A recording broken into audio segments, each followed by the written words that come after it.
Ladies and gentlemen, welcome back to the Gotham Chess Slow Run. This is episode number 34, and up until this point, and from this point forward, I am playing on an authorized account on chess.com. I started at 400. I'm going up the rating ladder. I'm explaining my thought process, and I think you are enjoying it. As always, these episodes are sponsored by me, and what that means is if you're enjoying the content, you can pre-order How to Win at Chess Next Level. It drops in October. And one thing about this, we will have signed copies available in Australia. Apparently, the Australian market is massive. You might not know this, but Sydney and Melbourne are like two of my top 10 cities every month in terms of viewership. So shout out to those of you in Lounge Down Under. We will have signed pre-orders coming for you. We will get them shipped. I'm sure it will cost a lot, but we'll get them to you. Very exciting. And obviously the tour. So these two things are coming up later this year, and I look forward to it. Live Guest the ELO special guests. We're going to be announcing some guests very soon. The live experience is quite fun. Don't know when I'm going to go to Australia to do that, but definitely in Europe it's a little bit closer. And now we're going to play some chess. Here we go. My opponent plays d4. Last slow run, I played a Grunfeld defense. This time I will play a Dutch defense. Okay, my opponent is responding very quickly. See, when I play the Dutch, I don't know what this is. So now I've played a Dutch. The Dutch that I was gonna play is e6, bishop b4, pinning the knight to the king. Now that's kind of out the window. So I have to think what to do. Wow, fascinating. So developing the bishop is not really going to work. I'm going to play b6 and try to put this bishop on a long diagonal. My opponent is playing something very strange. I don't know what this is. This is a London, except the bishop stayed home. So it can't be that good. Now, this bishop, generally, putting it out here is going to be a little bad because I feel like the knight can come get it, and there's really no benefit for me to give away the dark squared bishop so early. So yeah, I mean, my opponent has played very reasonably. We clearly are targeting the same thing in the center of the board. And my opponent is clearly trying to push for e4, which is quite sophisticated, I have to say. This is honestly not that bad. Now, I kind of want to shut this down and show you how to play a closed position. So we have a very closed position now. Wow, this is obviously somebody that comes prepared with a strategy. Look at this. I mean, this is incredible stuff. I'm going to have to speed up my play because clearly white is just playing very fast. We don't want to take this and open both the bishop and the rook. I would not recommend that. What we could do is we could play g6 and reinforce this, or we can jump into the center with the move knight e4. And I think the move knight e4 is very nice because it establishes total blockade of the position. White will not get the bishop and knight opened, white is not going to get the rook opened, and we avoid any form of an attack. And this is sort of a general good philosophy against a very aggressive player. Knight f1 is like, what the... Knight f1 is crazy. When you have someone that's playing a little offbeat, generally the best way to punish it is good principled play. Like, look, I'm just bringing a knight to the middle. I'm making sure white can't go here. I am going to use this pawn as a pawn break because I would like to go c4 and I would like to force the bishop back or to take my knight. Taking here would be a massive positional mistake and is actually the major flaw I see in strong intermediate players. They are bad at transforming the position rather than keeping the tension. Like, at some point, I think white is going to try to trade something and damage their position. That's what I've noticed. Okay, g5 is also a bad transformation. G5 is giving away a pawn and just sort of hoping that this is going to be enough. You could just take it. I don't really know why I wouldn't. I mean, I think we're just going to call the bluff here. That's what we're going to call this. Like, what have you accomplished? You never opened up your rook. So now black is just up a pawn. Okay, white is still going. I mean, I can play bishop h6 or bishop f6. Both of them look decent. I guess I'll go here so I can, maybe prevent anything. But both were... Oh, I could have actually taken, which... It didn't even occur to me to take this pawn.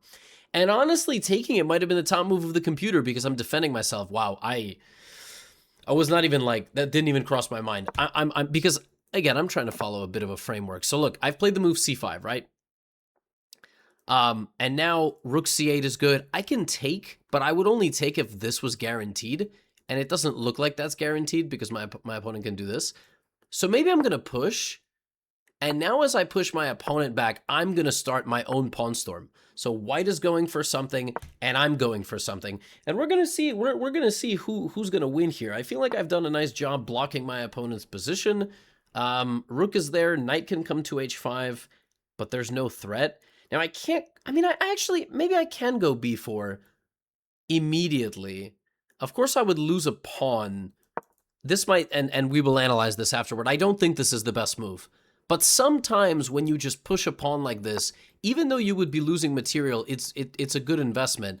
I'm looking at queen b6 as a possibility. I mean, you just kind of have to scan here and realize like you're probably okay. The speed that my opponent is playing can definitely throw off some players. Queen e7 reinforcing this pawn might be the best way. b3, pawn takes, queen takes. I don't see anything there, and my bishop is still hanging. If I play bishop a6, that actually prepares this b3 idea. Whenever you have something like this also pointed at your king, you have to make sure there's no sacrifice available. I think this is a very flexible move, queen e7. I'm going to defend this, and I'm going to be happy. e4 is actually a very tricky little move. I just realized that it's a little deceiving, the move e4. The point is that the bishop would be targeting my... Wow, that is a shocking move from a 1450. Wow. So the idea is that if we make this trade, then I'm under threat again, which is, it might have been better for me to move my rook. And this pawn could be used in a beneficial way to get to my king. So now, I mean, I have to stop rook g7. I'm thinking rook f7 or pawn to g6. Pawn to g6, I'm not a huge fan of because I feel like white can begin launching some form of an attack if they go back with the knight and push this pawn. But wow, 1400s are really no joke. All right, let's defend with the rook. This is a little bit ugly. I'm not really happy with this. My opponent just immediately plays their response. Pawn to e5. Wow. Maybe king to h8, getting out of the way so there's no, so they can't keep applying pressure. I'm going to get my king off the h-file. I still have an extra pawn. This is the first time I've been nervous in the entire slow run. And honestly, it's a mix of how fast my opponent is playing and how well. Oh my god, like there's all sorts of little ideas here. Like my opponent can play h5, knight g6. Okay, I'm going to have to speed this up. This is crazy. Let's take on c3. And so the point is that if the opponent... Okay, the opponent takes with the queen. I was not expecting that. And so I'm going to play knight f8, defending this pawn and enabling the movement of my queen. Knight g6 is possible, which is madness. Maybe pawn to h6 here? I'm going to go king g8 maybe? If my opponent just like doubles up, I'm in like a lot of trouble. This is...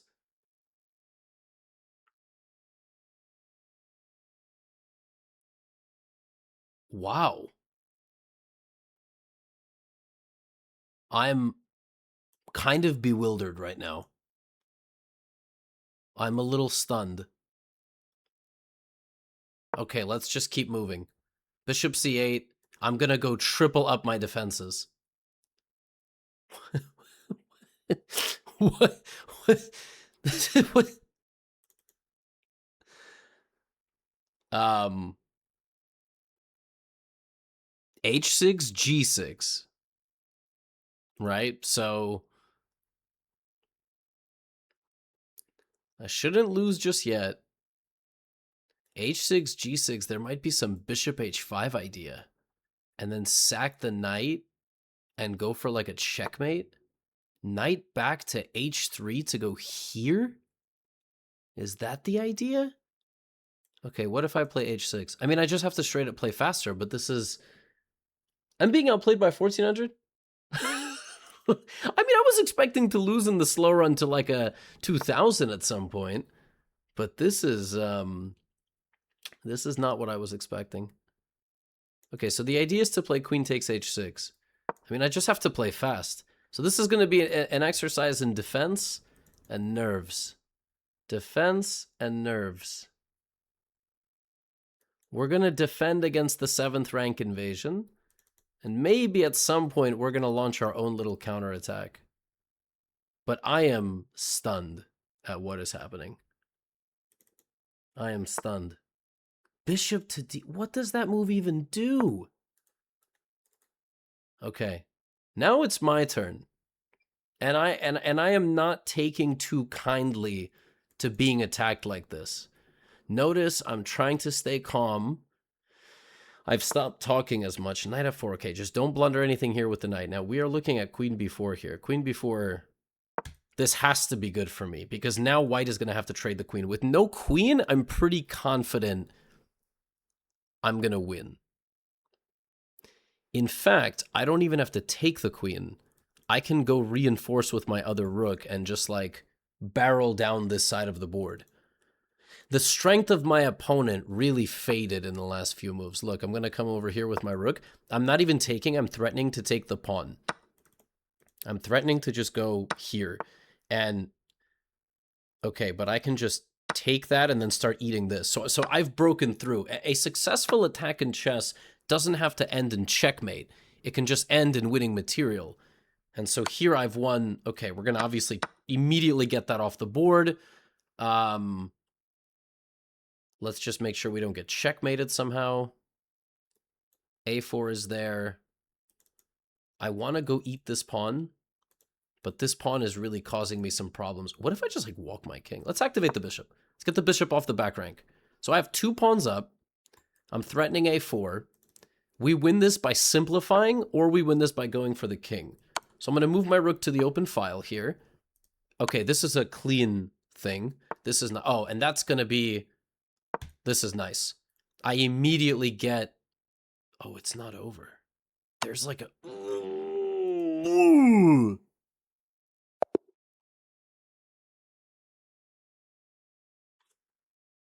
This was the weirdest game.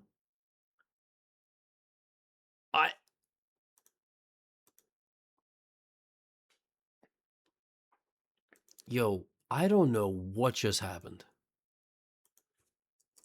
I think I was just straight up getting outplayed by a 1470 rated player. So the opponent played some like made up opening that I've never seen before. They went like this. And, you know, they tried to play like this, and then they went g4. So, I mean, I had thoroughly outplayed my opponent. I thought what I was doing was very natural. Knight f1 didn't look like a very good move. You know, here I kept it very simple. Now, there is a tactical refutation to the position here, which the computer is showing. I could have played pawn takes g4. That would have been a very nice move. I hadn't fully woken up yet, which would have also opened up a direct attack on the knight.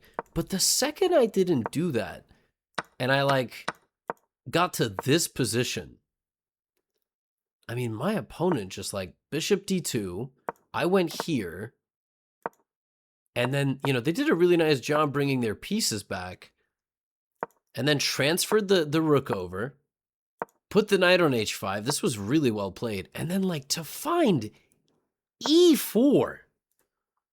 What an amazing move. You know, the move e4 to me only occurred after I had played my move because I thought, well, the pieces are so blocked, right? It was a very good game by white.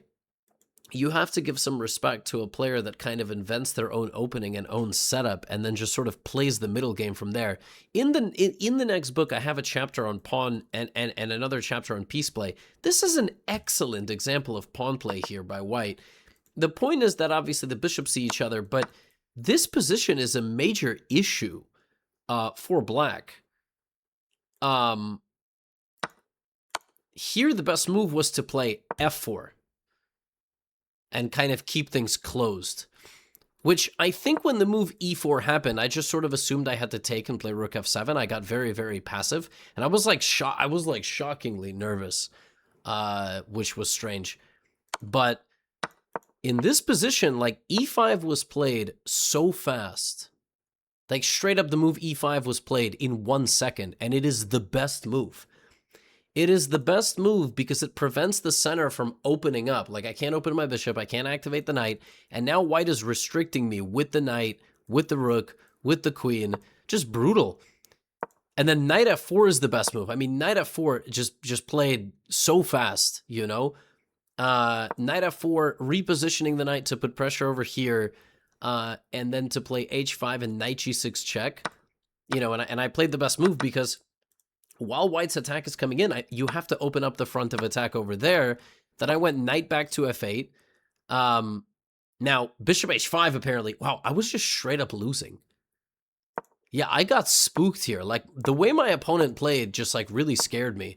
And knight h3. Yeah, and here I thought h6, g6, and you bring the last piece.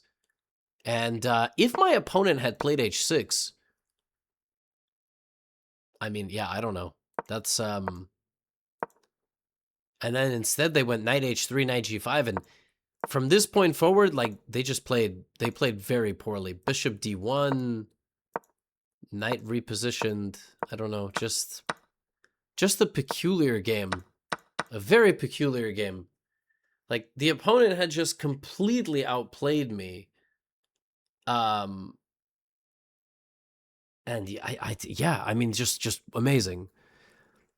The level is just crazy, you know, when you're 1400. What should I have done better? I should have more emphatically punished from the opening. I was not thinking to crush here. I was thinking to stay principled, come up with a plan, be solid, but actually pawn takes g4 just it's a tactical refutation. And if something like this, I even have rook takes f2 and I'm just crushing. So when you see an opponent playing very, very poorly, very unprincipled play in the beginning of the game, you know, you've got to find a way. You've got to find a way to punish it more emphatically. I played the Dutch last game. Let's just play Grunfeld now, or King's Indian, or whatever. Let's play a Grunfeld defense. I played Grunfeld in the last speed run, slow run, whatever. Very good line. In that game, white played e3, knight f3, which was very boring. Okay, I mean, obviously h3 is complete nonsense. This is, I mean, h3 just, it doesn't do anything, yeah? Like, now if white plays a bishop move, because most people here, they don't want to play e3 because they would be blocking their bishop, black's idea is almost always c5. Even here, the idea is c5, and there's some very cool tactics in the position. So if the opponent begins wrestling with you here, for example, d takes c5, queen a5 is vicious. Hitting the knight, hitting back the pawn, knight e4 is an idea. Pawn takes, queen a5, c takes. You can even take if queen takes. Yeah, this is the most boring way that white can play, but it's, you know, it's still pretty normal. You can just take on d4, develop your knight, and the mistake would be knight takes or queen takes. Yeah, so now knight c6, just developing pieces.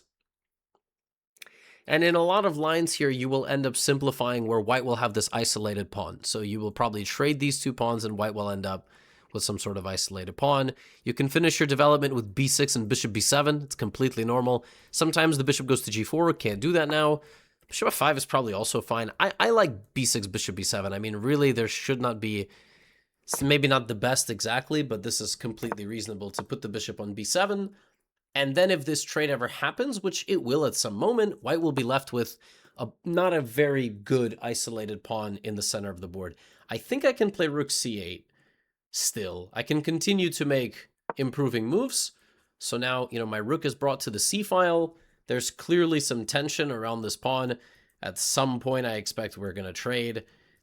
But the position is equal, because the truth is, if you are not doing anything particularly dumb in the beginning of a game, it's just going to be equal. So this transformation is just bad for white, if white goes through with the whole transformation. If white takes and then takes with the knight, I get very excellent control of the center. Right now I'm attacking this. Taking this from me would not be very good because I would give white... I would have to have a very good reason to trade my knight for that knight. Right. So now black is better. Now that transformation has landed white in simply a bad position. Actually, it's going to go from bad to worse for white because we also have this diagonal. And if that knight ever moves, we're just going to checkmate. So the game could end with knight takes d4 and us winning in like 5 moves if white is not careful. White has to be very careful here. Very careful. For example, bishop g5, thinking knight takes, bishop takes or something. I mean, we are just going to immediately go... Yeah, so just calculating this, knight takes d4 doesn't work because if bishop takes d4, bishop takes d4, queen takes d4, that doesn't lead anywhere. But if I put my rook on d8, or even this rook on d8, I mean, I should just be winning. The question is which rook. This rook is nice, but it's doing a lot less here than it would be here. And now knight takes d4 looks basically unavoidable. Furthermore, I might have some e5 ideas, but there's clearly no reason I shouldn't take this. Although, you know, white has this very annoying move, rook to c1. And rook to c1, no, but if rook c1, I can take this pawn. See, the idea of rook c1 is if knight takes, bishop takes, queen takes. We have a big trade, and then that rook gets into c7. Rook c1 is a very sneaky little idea because you want to infiltrate, and the other idea of rook c1 is maybe you want to play bishop to c4. Thing is, everything else is very passive. White is playing defense. So you find a way to coordinate 2 pieces to kick my queen out of the center. If you don't get to play rook c1, maybe you try to play queen a4 here to try to put a rook on d1. I'm honestly like blown away at the quality of play being demonstrated at 1400. Like, this is shocking, this level. I still think I can take, though. And what makes this possible is that after bishop takes, there is no knight takes. There's never a knight takes because there's always mate. And if my opponent ever pins me, I can always defend my knight. So that is the one thing I calculated when I took, is that after bishop takes, there is, you know, a pin, and then I have e5. These are the things that you need to be calculating. Another thing you need to calculate at this level is that pawn is actually hanging. That move loses. So that move loses because I can take the bishop with a check. They cannot take my queen, and if rook takes, I take the rook. But if knight takes and the king moves, could that actually be okay? Like, knight takes, the king moves, my queen is still hanging? No way, right? Like, I kind of refuse to believe that. No, there's no chance. I'm going to take. Now, here with white, you could accidentally just resign the game. You could just think like, oh, I'm losing. But there is this weird moment. You're like, wait a minute, can't I just move the king? Now, maybe I can give a check. Oh, that would be so beautiful. King here, bishop check. Obviously, they don't want to take because it's mate. Oh, but I can sack my queen. If I sack my queen, take, king h2, bishop e5.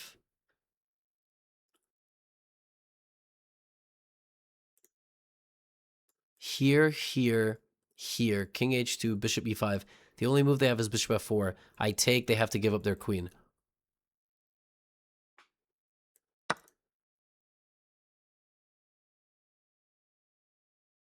Oh my goodness. Oh, what a vicious attacking game. This bishop is a monster. Does an incredible queen sacrifice. And it's so rare that you have a knight that controls 2 getaway squares. And we follow it up with this, and the king has no shield.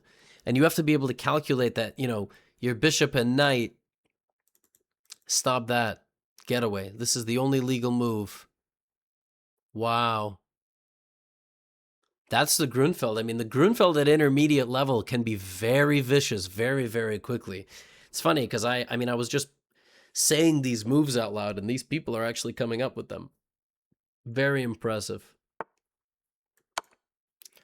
Very impressive combo. White is out of moves. White has to play bishop f4, at which point we take. We have 3 pieces for the queen. It's mate, but white has to give it away, and we're going to have a knight and a bishop extra. What a sick combo. That is just gorgeous. And of course, you win this position very easily. Whenever you have a winning position like this, you know, the easiest thing to do is to just take it deep into an endgame and win it. My opponent resigns. Actually, it's not it's never too late to make a really stupid mistake. Like, for example, you could go here and then white can just fork you with the king. I mean, you could just make a really stupid mistake like this. And so what I was going to say here is just to bring the knight back. It's not the best move, but it's protected. And then you go in with the rook and king g3 and make sure you're never getting back ranked. And I mean, you cannot ever not win this position with black. Like, if you want to be a good, great player, whatever your goal is, you know, that was this was not a position that, you know, you should actually be able to beat me in this position, because with white, even me against you, 4 pawns really don't cut it. If you're 1500, if you're 500, of course anything can happen. That's the Grunfeld defense. So for the second time in the slow run, you know, somebody plays a line that's very solid, not very ambitious. You know, we played normal, and then I played b6, bishop b7, and already from the opening, black is just slightly better. The Grunfeld is one of these openings that's very unforgiving, and then after this big trade, you know, like this, black is super comfortable. This pawn is very weak. Already, I could have considered even jumping knight to b4. The computer really likes knight to b4. I chose the wrong rook, apparently. So here, it's minus 1.28 if I move the other rook. I didn't play like this, even though, yeah, some of you might have been curious why, and I might have not shared my thought process. I thought that if I move this, my opponent has rook c1. And I was thinking that they would be able to take and deflect my pieces away from the defense of the position. But that's not true, because if rook takes c8, I take the bishop first with check. Like, look, if rook takes c8 and I took, I would lose my knight. If the bishop took, then white could go here, and then there would not be a checkmate anymore.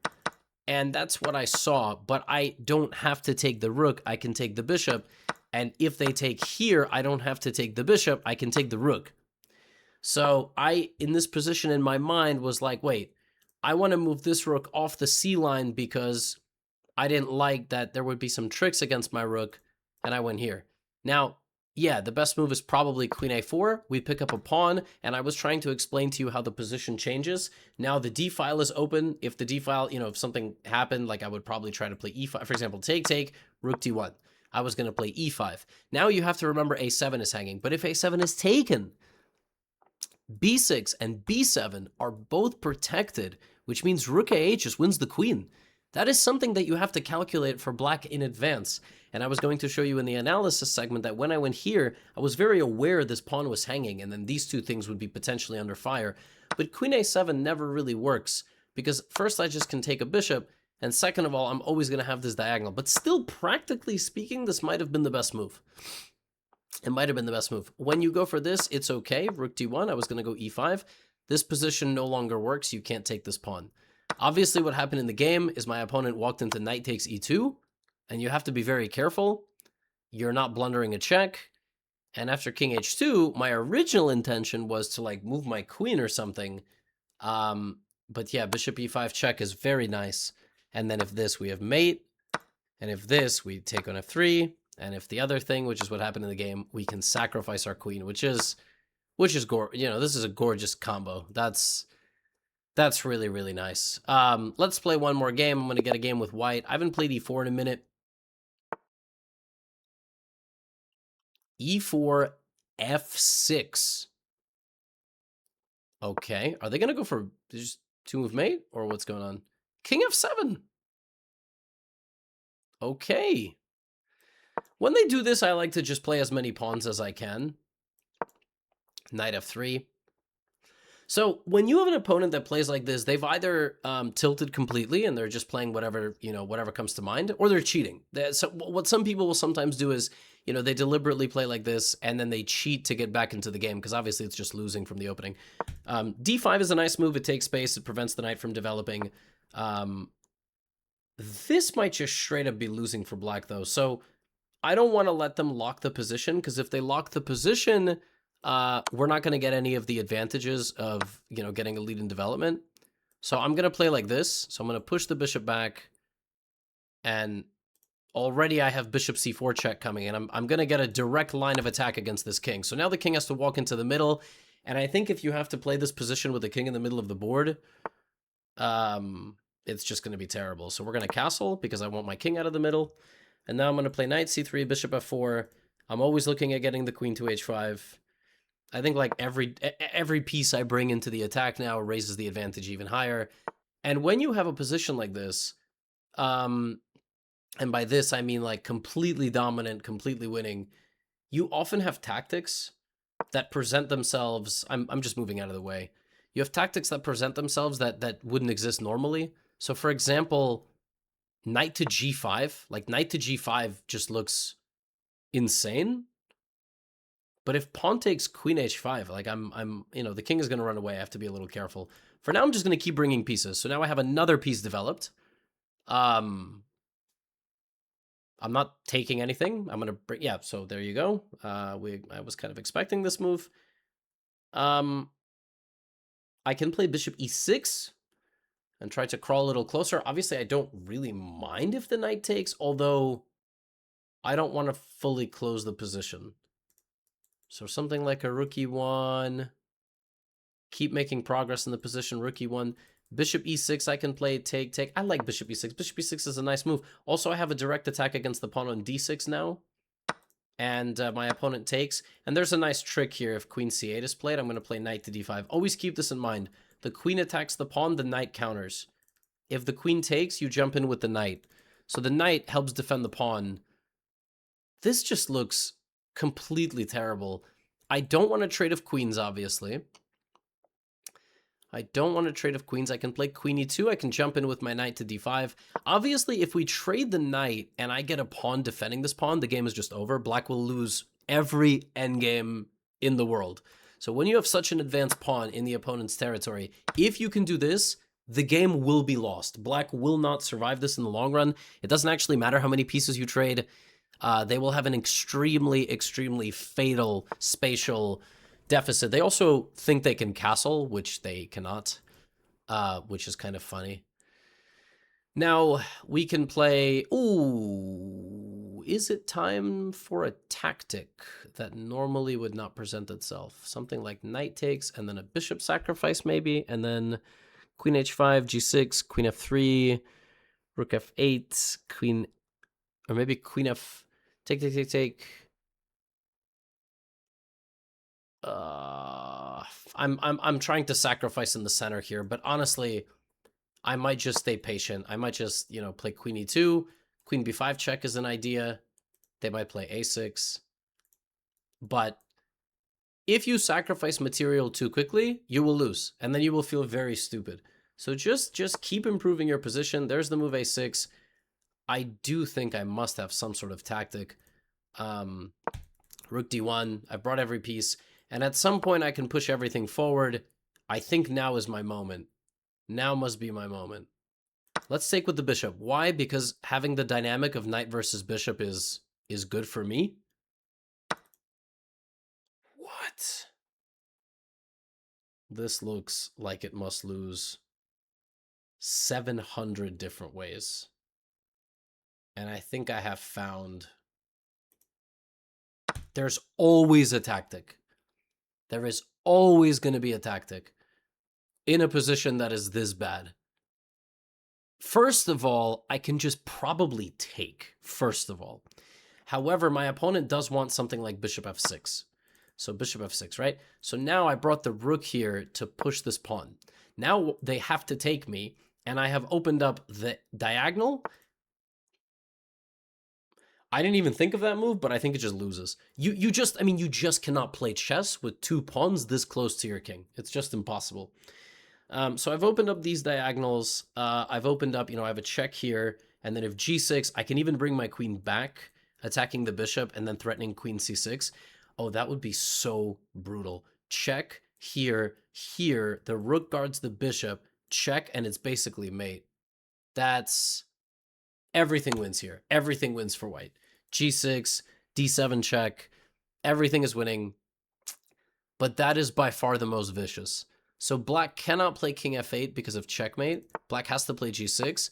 I'm attacking the bishop. You can't move it because queen f7 is checkmate. And if you play rook f8, I have queen c6, and you're boxed in by my pawns, and you have to give away your queen and mate next move. And they just resign. This goes to show you how to punish poor, unprincipled play in the center of the board. Every game today has been completely and utterly different. Like, it's incredible. That was a very peculiar game, though. I don't know what compelled my opponent to play like this, but notice I brought pawns, and then this moment is a very important one.